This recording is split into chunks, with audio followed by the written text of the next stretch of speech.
بسم اللہ الرحمن الرحیم۔ شروع اللہ کے نام سے جو بڑا مہربان نہایت رحم والا ہے۔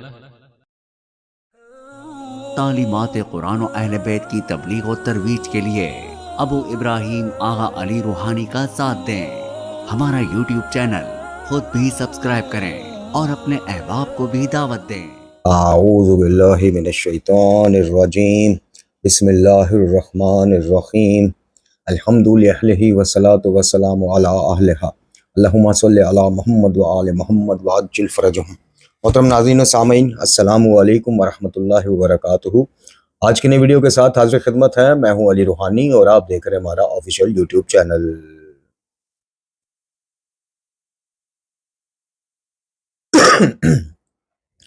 محترم ناظرین و سامعین،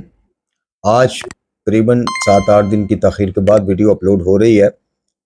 جس کی بنیادی جو وجہ تھی وہ ناسازی طبیعت ہے۔ چیسٹ انفیکشن کا شکار رہا اور ابھی بھی ہوں، لیکن جیسے الحمدللہ تھوڑی سی کھانسی اس میں فرق آیا اور تھوڑا سا معاملہ بہتر ہوا تو حاضر خدمت ہوئے، کیونکہ کافی تاخیر ہو گئی تھی ویڈیو میں۔ اور اس کے لیے ہم نے جو موضوع سلیکٹ کیا ہوا تھا وہ یہ جو آج کل بڑا مشہور ایک معاملہ چل رہا ہے، مفتی طارق مسعود صاحب والا، جنہوں نے ایک نیا شگوفہ چھوڑا بیرون ملک جا کے، اور اپنے زوم میں، اپنے مفتی پن کے زوم میں یا اپنے عالم ہونے کے زوم میں بس مسلسل بات پہ بات کرتے گئے، اور اسی دوران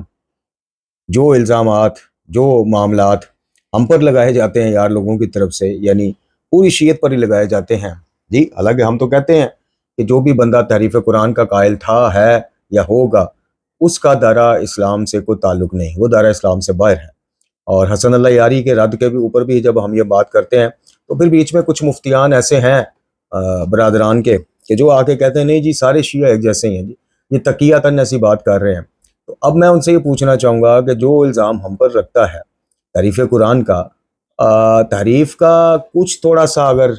معاملہ دائیں بائیں کر دیں تو تقریباً کم و بیش ویسے ملتا جلتا بیان اس مفتی موصوف نے دیا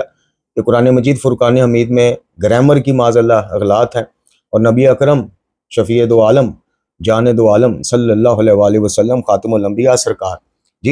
اس طرح متوجہ نہیں ہوتے تھے چونکہ آپ امی تھے، یعنی نہ پڑھنا جانتے تھے نہ لکھنا جانتے تھے، اور اس طریقے سے بار بار اس چیز کو دہرایا گیا کہ پڑھنا لکھنا نہیں جانتے تھے، پڑھنا لکھنا نہیں جانتے تھے، گرامر کی غلط ہو جاتی تھی تو آپ متوجہ نہیں ہو پاتے تھے، آپ کو پتہ ہی نہیں لگ پاتا تھا۔ تو بات یہ ہے کہ نبی اکرم خاتم الانبیاء جان دو عالم صلی اللہ علیہ وآلہ وسلم بالفرض محال اگر اس مفتی صاحب کی یہ بات مان بھی لی جائے یا ان جیسے جتنے بھی ذہن کے لوگ ہیں، تو کیا اللہ جو قرآن کو قلب رسول صلی اللہ علیہ وآلہ وسلم پر نازل کر رہا ہے، جو خود اس کی حفاظت کا ذمہ اٹھا رہا ہے، کیا وہ بھی اپنے محبوب کو، اپنے حبیب کو صلی اللہ علیہ وآلہ وسلم کو متوجہ نہیں کرتا تھا معاذ اللہ؟ اور صحابہ کرام جو کاتبین وحی میں جن کا شمار ہے، ان کے اوپر یہ خود سے ایک الزام ہے، لیکن بہرحال جیسے معاملہ ذرا زور و شور پکڑتا ہے تو پھر طویل آ جاتی ہے، کہیں سے معذرت نامہ آ جاتا ہے، پھر کوئی نہیں کہتا کہ جناب یہ تقیاتاً معذرت کی گئی ہے۔ تقیاتاً یہ کہا گیا ہے کہ جیسا اہل تشیع کے جو معتدل مزاج موحدین ہیں، جب وہ اس طرح کی چیزیں کہتے ہیں کہ بھئی وہ شیعہ کہے، سنی کہے، دیوبندی کہے، کوئی بھی کہے، جو بندہ قرآن کی محفوظیت کا، کاملیت کا قائل نہیں ہے، ہم اس کو الحمدللہ دائرہ اسلام سے خارج سمجھتے ہیں، تو کہا جاتا ہے جی تقیہ کہا گیا، تقیہ کیا گیا۔ تو اب یہ مفتی طارق مسعود صاحب نے ایک نہیں، دو نہیں، تین قسم کے الزامات جڑ دیے، جن سے ملحدین کو بہت زیادہ خوشی ہو رہی ہے۔ یعنی میں ایک دو کلپ دیکھے ملحدین کے جو بڑا تائید کر رہے ہیں۔ وہ ایک اویس اقبال نامی ملحد ہے جو سابقہ اینکر تھا پاکستان میں،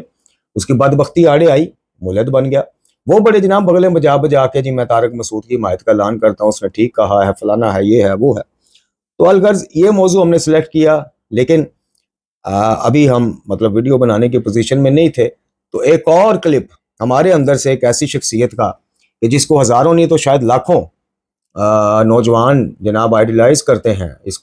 اس شخص کو مجھ سمیت، یعنی میں بھی اوائل شیعت میں نوجوانی میں اس شخصیت کے نوحے، اس کے جناب اس کے کلام، اس کی شخصیت، بڑا میں بھی اس کا فین جسے آپ کہتے ہیں نا، میں بھی بڑا فین ٹائپ بندہ تھا۔ وہ شخصیت ہے جناب خود ساختہ سفیر اعزاز صاحب ندیم رضا سرور صاحب۔ اس بندے نے ابھی کچھ دن طارق مسعود صاحب والے معاملے پہ ہماری نظر تھی، اور ہم ایک درس کی تیاری میں تھے کہ جس میں ان تینوں چیزوں کا احاطہ کیا جائے کہ قرآن مجید فرقان حمید میں نہ کوئی ظاہری گرامر کی غلطیاں ہیں نہ کوئی باطنی ہے. قرآن مجید فرقان حمید کو دیکھ کے گرامریں بنتی ہیں، گرامروں کو دیکھ کے قرآن کی آیات نہیں بنتی ہیں. قرآن کی آیات کو نازل کرنے والا اللہ سبحانہ و تعالیٰ ہے، اور اس کو جس شخصیت کے قلب مبارک پہ اس کو نازل کیا گیا، ان کو جو امی کہا جاتا ہے وہ اس لیے کہا جاتا ہے کہ وہ علم لدنی کے مالک تھے.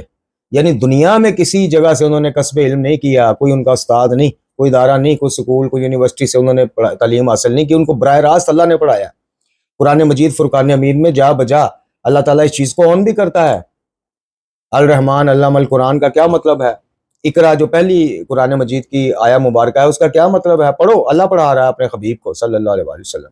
تو لفظ امی کا یہ مطلب ہرگز نہیں ہے کہ سرکار خاتم الانبیاء صلی اللہ علیہ وآلہ وسلم جانتے نہیں تھے پڑھنا لکھنا. نہیں، لفظ امی کا جو مطلب ہے، جو معانی الاخبار میں شیخ صدوق علیہ الرحمہ نے امام جواد علیہ الصلوۃ والسلام کی ایک طویل روایت سے بھی جو مفہوم نکلتا ہے وہ یہ نکلتا ہے، اور اسی طرح دیگر جگہوں پہ بھی میزان الحکمہ میں دیگر جگہوں پہ بھی جو لفظ امی کے بابت بات ہوئی ہے وہ یہ ہوئی ہے کہ دنیا میں کسی جگہ سے آپ پڑھنے لکھنے نہیں گئے، نہ آپ نے پڑھنا لکھنا سیکھا. اور دوسری ایک حکمت ہے، حکمت یہ ہے کہ رسول کائنات فخر موجودات جان دو عالم رحمت دو عالم صلی اللہ علیہ وآلہ وسلم سرکار قصدن لکھا نہیں کرتے تھے، یا ارادہ ربی کہہ لیں، مشیت حکمت ربی کہہ لیں، کہ کفار یا مشرکین یہ نہ کہہ لیں کہ جناب یہ تو چونکہ بڑا اچھا لکھ لیتے ہیں، بڑا اچھا جیسے بول لیتے ہیں، ماشاءاللہ واز کر لیتے ہیں، لکھ بھی بڑا اچھا لیتے ہیں، تو یہ قرآن کی آیتیں کیا معلوم گھر سے لکھ کے لاتے ہو. تو ہر چیز کے پیچھے اللہ تعالیٰ کی کوئی حکمت ہے، لیکن اس حکمت کو یہ کہنا کہ آپ جانتے نہیں تھے، یعنی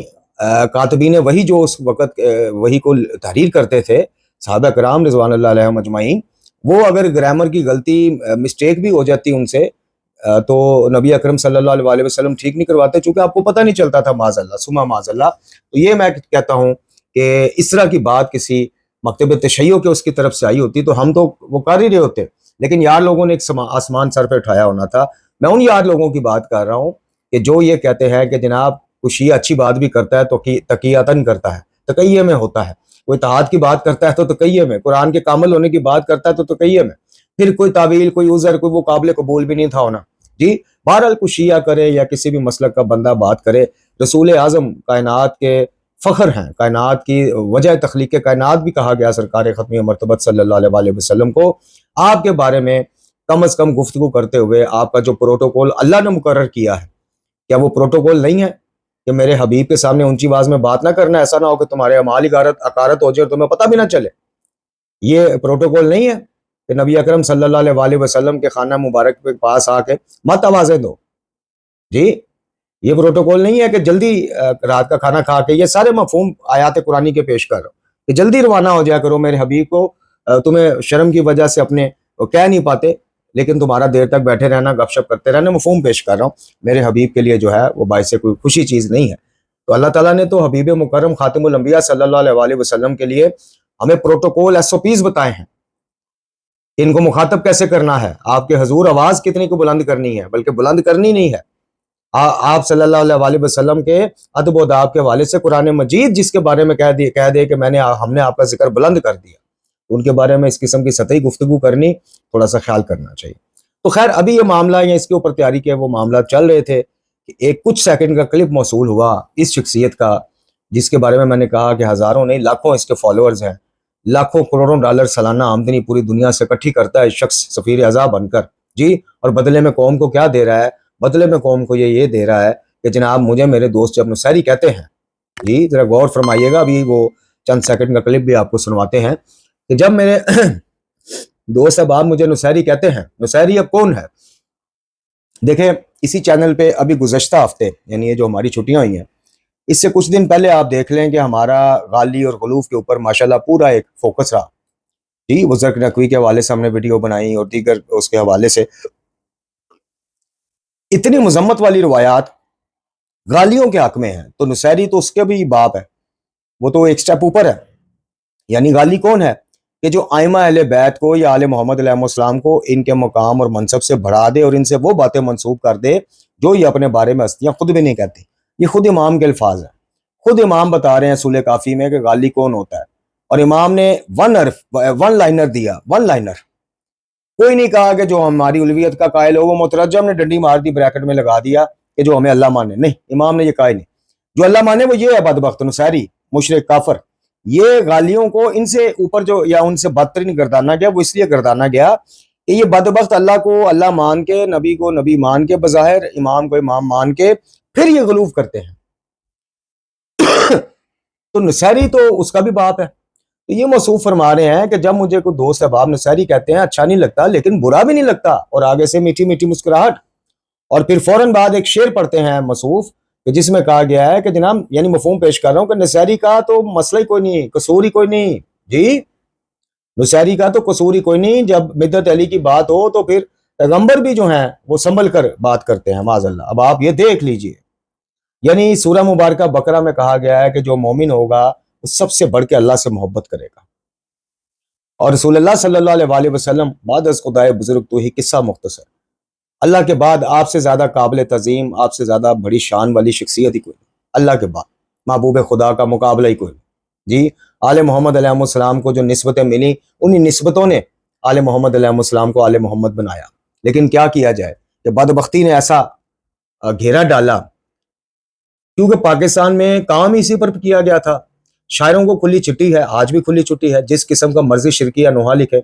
جس قسم کا مرضی شرکیہ کلام لکھے, منقبت کے نام پر, فضائل کے عقیدوں اور قصیدوں کے نام پر جتنا مرضی بڑا شرک بک دیں, لکھ دیں, اور نوحہ پڑھنے والا پڑھ دے, کوئی پوچھنے والے. جب یہاں پہ ذاکروں کو پوچھنے والا کوئی نہیں, ماما پوشوں کو پوچھنے والا کوئی نہیں, تو ان پہ کون ہاتھ ڈالے گا؟ اور پوری دنیا کے ٹور کر کر کے یہ شخص کہ جس کو ندیم سرور کہا جاتا ہے, کہ جو کبھی مجھ سمیت کئی جو نوجوانی میں شیعہ ہوں گے ان کا آئیڈیل رہا ہوگا, اور آج بھی ہے. لیکن یہ بدلے میں قوم کو کیا دے رہا ہے؟ ایک اللہ کی طرف دعوت نہیں دے رہا جو حسینی دعوت ہے, ایک اللہ کی طرف اللہ کو واحد اور احد ماننے والی دعوت نہیں دے رہا جو حیدری دعوت ہے, جو محمدی دعوت ہے صلی اللہ علیہ وآلہ وسلم, جو حسنی دعوت ہے,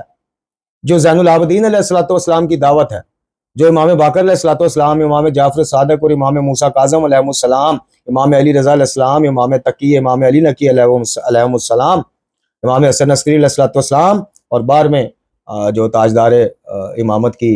دعوت ہے کہ اللہ ایک ہے, اس جیسا کوئی نہیں, اس کا شریک کوئی نہیں, اس کی صفات میں, اس کے کمالات میں, اس کی عبادت میں, اس کی ذات میں کوئی اس جیسا نہیں, کوئی اس کی مثل نہیں. قرآن کی دعوت کہ اس جیسی کوئی اس کے مثل کوئی شے ہی نہیں. یہ سرکار کیا فرما رہے ہیں کہ جناب اب ظاہر کھلم کھلا تو نہیں کہہ سکتا تھا کہ جی مجھے تو برا لگتا ہی نہیں, اچھا لگتا ہے. ظاہر کو تھوڑی سی ڈنڈی مارنی تھی, تھوڑا سا خاموش پیغام دینا تھا, اور اس کا ثبوت یہ ہے کہ زرق نقوی جیسے غالی نے, جی غالی کیا, وہ تو کھلم کھلا ایک نصیریہ. دیکھیں نا, اب اسی چیز سے جو میں بات کرنے لگا ہوں اسی سے آپ اس کا عقیدہ ناپ لیں کہ وہ چیز کیا ہے. اس نے اس کو اپنے چینل زرق نقوی آفیشیل پہ باقاعدہ ٹائٹل دے کے کہ میں نصیری ہوں ندیم سرور کی طرف سے, باقاعدہ خوشی کے ساتھ شیئر کیا. تو اس سے کیا بات واضح ہوتی ہے؟ تو یہ شخص کہ جس کو اللہ رب العزت نے امام علی مقام حسین ابن علی علیہ السلام کے اس میں نوحہ خانی میں ایک مقام دیا, ایک عزت دی, ایک سوسائٹی میں پہچان دی, عزاداری اس کی پہچان بنی. یہ عزاداری کی پہچان نہیں بنا, لیکن آہستہ آہستہ اس کے لچھن بدلتے گئے, اس کے تیور بدلتے گئے. یہ کراچی سے اٹھ کے آسٹریلیا جاتا ہے, وہاں پہ جناب سیٹل ہوتا ہے, نیشنلٹی لیتا ہے, ڈالروں میں پیسے لینے شروع کر دیتا ہے, ورلڈ ٹور آج بھی کرتا ہے. اس 65 سال کی عمر میں بھی ڈالر اس کو کھینچ کے لے جاتے ہیں. جی اور اگر ہماری باتیں غلط ہیں تو پھر بتائیے کہ اگر یہ قربت اللہ کر رہا ہے, رضائے خدا رضائے معصوم کے لیے کر رہا ہے, تو پھر کیا اس شخص کو نہیں پتا کہ نصیری کھلم کھلا دشمن علی ہے, دشمن آل محمد ہے علیہ السلام. امام علی رضا علیہ السلام کا خط مبارک پڑھ لیں. اعتقادات میں شیخ صدوق علیہ الرحمٰن نے بھی نقل کیا کہ خدا کی لعنت ہو ان پہ کہ جو ہمیں نسبت دیتے ہیں ہم الویت کی طرف, ہماری ربویت کے قائل ہیں, الویت کے قائل ہیں, جو خلق کرنے کی نسبت ہماری طرف دیتے ہیں, جو پیدا کرنے کی نسبت, رزق کی نسبت ہماری طرف دیتے ہیں, ان سب پہ خدا کی لعنت ہو. یہ امام علی رضا علیہ السلام بتا رہے ہیں. تو اس شخص کو نہیں پتا تو نصیری کون ہے, اس کا عقیدہ کیا ہے, نصیری ہے کیوں ہے, نصیریہ کا سلسلہ کہاں سے چلتا ہے, اس کو نہیں پتا. جو کہہ رہا ہے کہ جناب اچھا نہیں لگا لیکن برا بھی نہیں لگا, محبت علی میں آگے یہ بھی لفاظ آپ سنیے گا. تو یہ چند سیکنڈ کا ذرا آپ اس کا کلپ سماعت فرمائیں اور خود اپنے کانوں سے سنیں کہ یہ خود ساختہ سفیر ازا جو ہے یہ ایک پیور ملنگانہ عقائد کا حامل شخص کہ جس کے نوحوں میں وہ مرحوم ریحان اعظمی جو ہے وہ دنیا سے چلا گیا. اور آج میں کہتا ہوں کہ ندیم سرور اگر ندیم سرور ہے تو اللہ تعالیٰ کی ذات کے اس کے بعد اللہ تعالیٰ نے تو عزت دی، اس کو سنبھالی نہ گئی، نصیریہ کی طرف چل پڑا تو اس کی اپنی مرضی ہے۔ اللہ رب العزت کے کرم اور فضل و بخشش کے بعد اگر دنیاوی ثواب کے طور پہ دیکھیں تو آج ندیم سرور کو ندیم سرور بنانے والا وہ ریحان اعظمی مرحوم تھا، اور جو اس کے ساتھ یہ سلوک کرتا رہا ہے وہ بھی آپ یوٹیوب پہ ہی اس کی ویڈیو آپ کو ریحان اعظمی کی بھی مل جائے گی جی، جس قسمہ پرسی کے عالم میں اس کو چھوڑا اور جس طرح سے اس کی خدمت کرتا رہا، خود اس کے لکھے نوحوں سے لاکھوں ڈالر دنیا سے کماتا رہا۔ یوٹیوب پہ آج بھی اس کے آفیشیل چینل پہ جائیں اس سفیر اعضاء کے، اور جا کے دیکھیں کہ جیسے اس کے آفیشیل چینل پہ کوئی بھی نوحہ آپ پلے کریں گے ایڈ چلے گا، اب وہ ایڈ گانوں کا ہو، وہ ایڈ کسی قسم کا بھی انڈین اس کا ہو جائے، کسی کا بھی ہو جائے، آج بھی یوٹیوب سے بھی یہ کروڑوں روپے کما رہا ہے کیونکہ ملین میں ویوز ہیں۔ تو جو حال اس کا کیا اس نے، جس کی وجہ سے آج ندیم سرور ہے دنیاوی ثواب کے طور پہ، ریحان اعظمی اعلیٰ مقام ہو جی، اور بس آج یہ ایک بہترین ماڈل آپ اس کو اور اس کے بچوں کو کہہ سکتے ہیں، بال بڑھانے پھر ہر نوحے میں ہلانے جی، اور کبھی وہ پنجابی جو ٹپا ہے جو مائیا ہے پنجابی ایک، اس کے اوپر جناب عباس علمدار علیہ السلام کے اوپر نوحہ بنا دینا، کبھی کسی پرانی انڈین ٹیون کے اوپر لا کے نوحہ فٹ کر دینا، یہ اس موصوف کے وہ ہیں، لیکن پھر بھی قابل برداشت تھا کہ چلو کوئی بات نہیں، ماڈرن ہو گیا ہے، سفیر اعزاز سے ذاکر شہزادی سکینہ سلام اللہ علیہ سے ذرا ماڈل بننے کی طرف موصوف جا رہے ہیں تو کوئی بات نہیں، لیکن اینڈ کہاں ہوا اس کا کہ جب اس کو کوئی نصیری کہتا ہے تو اس کو اچھا نہیں لیکن برا بھی نہیں لگتا جی، اور میٹھی میٹھی ہنسی، یہ ذرا سماعت فرمائیں۔ جب میرے دوستوں نے نصیری کہا مجھے اچھا نہیں لگا تو برا نہیں لگا۔ مولا علی سرکار کی محبت ہے کہ با خدا اس میں نصیری کی نہیں کوئی خطا، کہ مدح حیدر پیغمبر بھی سنبھل۔ جی محترم ناظرین و سامعین، آپ نے کچھ سیکنڈ کا یہ کلپ سماعت فرمایا، اور اگر تو دیکھیے میں نے عرض کی کہ مومنین کی نشانیوں میں سے جو پہلی نشانی خود قرآن مجید فرقان حمید نے سورہ مبارکہ بقرہ میں بتائی ہے وہ یہی ہے کہ مومنین جو ہیں وہ اللہ تعالیٰ کی محبت میں سب سے زیادہ شدت اختیار کرنے والے، یعنی سب سے زیادہ محبت اللہ سے کرنے والے۔ پھر انشاءاللہ اگلے کسی درس میں پورے آپ کو فرامین سنائیں گے سرکار محمد و آل محمد علیہ السلام کے، کہ اللہ کے لیے دوستی اور اللہ کے لیے دشمنی، یہ مغز ہے، یہ نچوڑ ہے ہر عبادت کا، ہر عقیدے کا، کہ دوستی ہو تو قربتاً اللہ، کسی سے دشمنی ہو اللہ کے لیے، ذاتی پسند ناپسند ناٹ اٹ آل۔ تو اگر یہ سید صاحب، یہ سفیر اعزاء صاحب، اگر یہ اتنا سا بنیادی نقطہ بھی نہیں جانتے، ذاکر شہزادی سکینہ سلام اللہ علیہ صاحب جو بنے ہوئے ہیں، اگر یہ بنیادی نقطہ اتنا سا بھی نہیں جانتا کہ دوستی اللہ کے لیے ہے تو پھر نصیری تو اللہ کا دشمن ہے، کیونکہ وہ اللہ سمجھتا ہی علی کو ہے، معاذ اللہ، اللہ کی جگہ کیا، وہ اللہ ہی علی کو سمجھتا ہے، وہ خالق ہی اللہ کی جگہ علی کو سمجھتا ہے، تو اس کو نہیں پتا۔ یہ کوئی خوش ہونے والی یا فخر کرنے والی بات ہے کہ جب مجھے کوئی نصیری کہتا ہے تو ساتھ میٹھی میٹھی ہنسی، اچھا نہیں لگتا تو برا بھی نہیں لگتا جی، اس کا کیا مطلب ہے؟ اب مجھے آپ بتائیے کہ مجھے کوئی کہے کہ جناب، یا میں کسی کو کہوں کہ خدا نہ خواستہ کسی بھی ظالم کا میں نام لے کے کہوں کہ جب مجھے اس سے تشبیہ دی جاتی ہے تو مجھے اگر اچھا نہیں لگتا تو برا بھی نہیں لگتا، ساتھ میرے ہونٹوں پہ اسمائل ہو، تو اس کا کیا مطلب ہے؟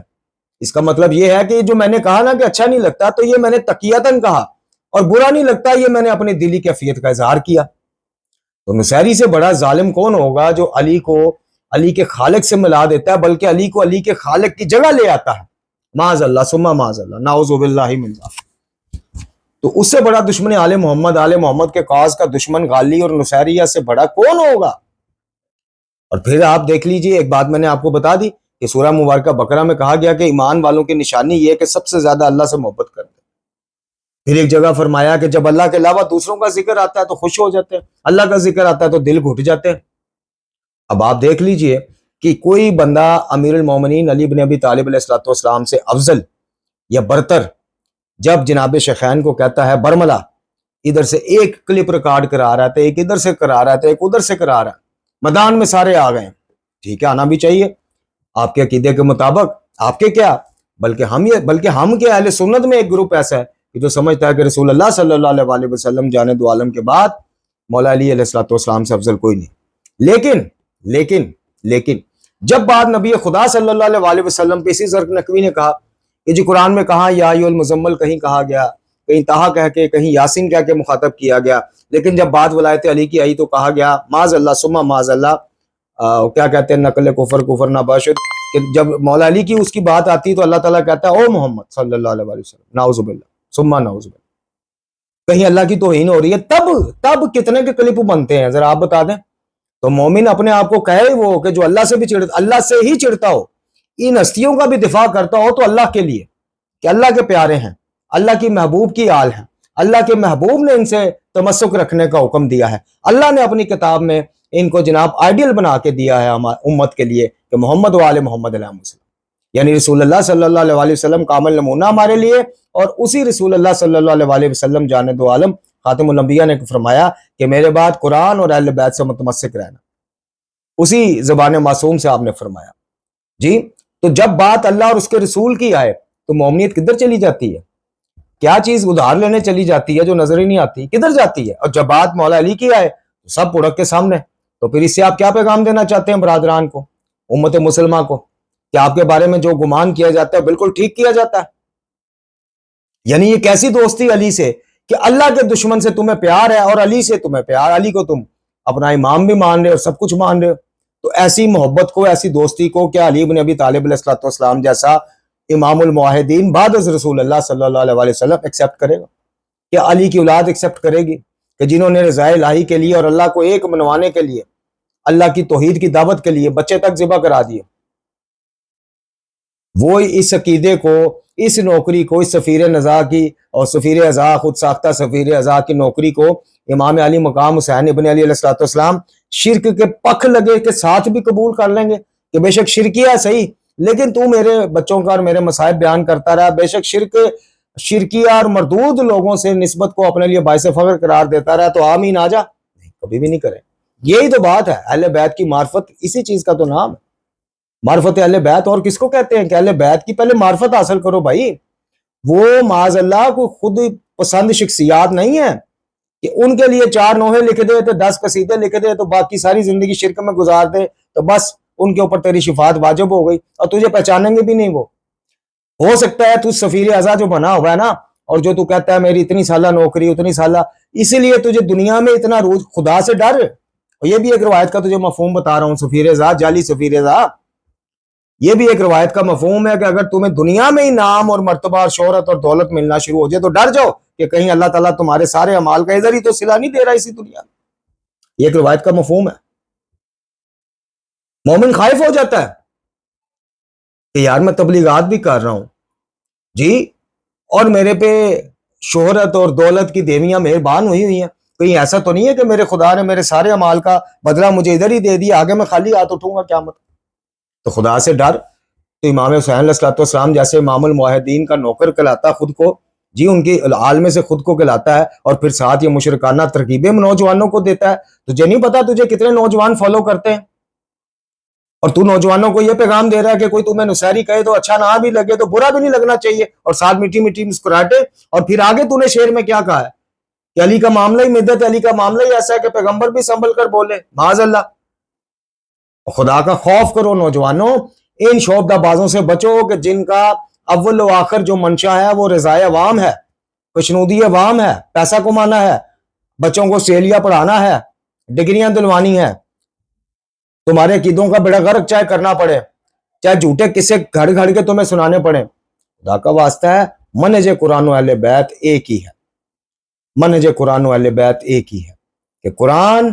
اور ان کا مستند اور معتبر فرمان جو حدیث کے شکل میں آپ کو ملے گا، قرآن کے بند کیے ہوئے دروازے آل محمد علیہ السلام کبھی بھی اپنی عقیدت اور مودت کے نام پر کھولنے کی اجازت نہیں دیں گے، ان کی عدالت قائم نہیں رہتی۔ کیا بات کرتے ہیں آپ لوگ؟ ایک طرف آپ کہتے ہیں جی عدالت شرط ہے امامت کے لیے، تو یہ کیسی عدالت ہوگی؟ معاذ اللہ، سمجھانے کے لیے بات کر رہا ہوں کہ ان کے شان میں قصیدے پڑھ دو، ان کے حق میں مصائب کے لیے نوحے پڑھ دو اور اللہ تعالیٰ کی توہین کرتے جاؤ، اللہ کے دشمن کو اپنا ہیرو بناتے جاؤ، تو یہ ہستیاں جو کہیں گی کہ جی فابہا کوئی مسئلہ نہیں، معاذ اللہ ثم معاذ اللہ، ایسا نہیں، نہ ایسا ہوگا قیامت والے۔ تو اس لیے آپ لوگ آئیڈیل بنائیں ہادیان کو، معصومین علیہ السلام، اس لیے سوائے معصوم کے کو رہبر رہنما آئیڈیل بننے کے قابل ہی نہیں ہے، سب میں کہیں نہ کہیں کمیاں کوتاہیاں ہیں، لیکن جس میں اس طرح کی کمیاں کوتاہیاں ہوں جس کے بارے میں کہا گیا سورہ مبارکہ النساء آیت نمبر 48 کہ اللہ کے ہاں صرف شرک کی معافی نہیں. اور یہ بندہ کیا کر رہا ہے؟ یہ اس سے محبت کا اظہار عقیدت کا کر رہا ہے کہ نصیری کہہ دو مجھے اگر اچھا نہیں لگے گا تو برا. بھائی تیرے تو تن بدن میں آگ لگ جانی چاہیے. مولا علی علیہ السلام کا ایک سچا پیروکار ہو, اس کو کوئی نصیری کہے کہ جائے کہاں, ہمیں کوئی نصیری کہہ کے دیکھے, ہمارے تو تن بدن میں آگ لگ جائے گی. تو کہتا ہے مجھے برا ہی نہیں لگا, اور ساتھ میٹھی میٹھی مسکراہٹیں لوگوں میں بانٹ رہا ہے, یعنی خاموش پیغام لوگوں کو دے رہا ہے. اور تجھے برا کیا, تجھے تو وہاں پہ سڑ بل جانا چاہیے تھا کہ مجھے دشمن علی سے ملا دیا گیا, اس شخص سے ملا دیا گیا جس کو مولا علی نے خود زندہ جلا دیا تھا کہ وہ رب کہنے سے آپ کو باز نہیں تھا آتا. اب یار لوگوں کے نزدیک, کچھ بھائیوں کے نزدیک وہ وسائل الشیعہ میں بھی ہے جی, وہ ضعیف ہے جو بھی ہے, لیکن انکار نہیں کر پائے اس کا. تو کیسا علی والا بھائی؟ علی ابن ابی طالب علیہ السلام اور ان کی آل اولاد میں سے ائمہ اہل بیت, وہ تو ہر اس شخص پہ لعنت کریں کہ جو خلق کرنے کی, رزق دینے کی, اللہ ہونے کی نسبت دے ان ہستیوں پہ, معاذ اللہ, وہ تو لعنت کریں اس شخص پہ. اور تم کو جی مجھے برا ہی نہیں لگا. تجھے اگر برا نہیں لگا تو پھر تو بھائی معاف کرنا, تو آل محمد علیہ السلام کا پیروکار نہیں, تو اس گروہ سے تعلق رکھتا ہے کہ جس کے بارے میں آل محمد علیہ السلام نے کہا, امام باقر علیہ السلام نے, خدا کی لعنت ہو ان پر کہ یہ خلق کرنے کی اور رزق دینے کی نسبت ہماری طرف دیتے ہیں. اور یہ بدبخت گروہ جو نصیریہ ہے, یہ تو اس سے بھی ہے, یہ تو نسبت نہیں دیتا, یہ تو کہتا ہے وہ ہے ہی وہ ہے, اوپر جائیں تو اللہ, تو نیچے اگر انسانی روپ میں آئیں تو علی, معاذ اللہ ثم معاذ اللہ. خدا کے بندو, اپنے آئیڈیل ان لوگوں کو بناؤ اور تنقید کرنے سے یا سوال پوچھنے سے ڈرا نہ کرو. یہ شخص آپ کو جہاں بھی اب نظر آئے یا اس تک آپ کی اپروچ ہے, ای میل کے ذریعے, میسنجر کے ذریعے, یوٹیوب کمنٹس کے ذریعے, آپ بادب طریقے سے ہی, ہم نہیں کہتے کسی سے آپ بدتمیزی کریں, نہیں, بادب طریقے سے اس سے پوچھے تو صحیح کہ کیا تعلیمات قرآن و اہل بیت کے مطابق تو نے یہ بات کی ہے؟ اور سفیر ازا اور جعلی سفیر ازا, اور بتا تو صحیح ذرا وہ اس امام کا قول تو کسی امام کا بتا کہ جس میں اتنی گنجائش ہے کہ اللہ کے دشمن, آل محمد کے دشمن نصیری کو, نصیری سے اگر کوئی نسبت دے دے تو اچھا بھی نہ لگے تو برا بھی نہ لگے. مومن اوپر سے سر کے بال سے لے کے پیروں کے ناخن تک جل بن جائے گا کہ جب اس کو نسبت نصیری کے ساتھ دی جائے گی. اسی طرح اس سے زیادہ شدت سے جل بن جائے گا کہ جس طرح کسی مومن کو آپ ناسبی یا خارجی کے ساتھ نسبت دیں, جتنی آگ اس وقت لگتی ہے اس سے زیادہ آگ لگنی چاہیے جب کسی نصیری کے ساتھ آپ کو نسبت دی جائے. وآخر دعوانا الحمدللہ رب العالمین.